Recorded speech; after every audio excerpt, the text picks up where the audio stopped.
Kaya yung mga mag-boyfriend, girlfriend dyan, yung relationship nyo, gawin yung partnership dahil dyan mag-uumpisa ang lahat. Dyan kayo magtatayo ng puno. Kumbaga yan yung magiging puno ninyo habang magkasama magiging isang puno kayo. Kailangan nyo ng diligan yung puno na yun hanggang sa magbunga. Magkasama ninyo pagbubungahin yun dahil syempre yung tao na yan yung pwede mong asahan, yan yung pwede mong magkatiwalaan ng lahat, kahinaan mo, pwede mong ipakita dyan kalakasan mo na hindi kayo judge dahil syempre mahal ka ng taong yan, tinanggap ka ng taong yan kung sino ka man.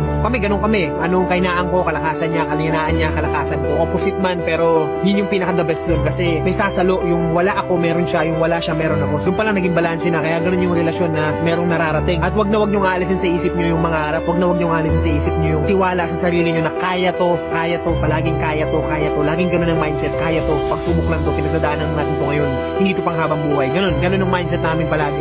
Kaya hindi kami nawawalan ng lakas ng loob kasi hindi namin naalis sa isip namin na kaya namin lahat ng mga pagsubok ang ibigay sa amin ng Panginoon.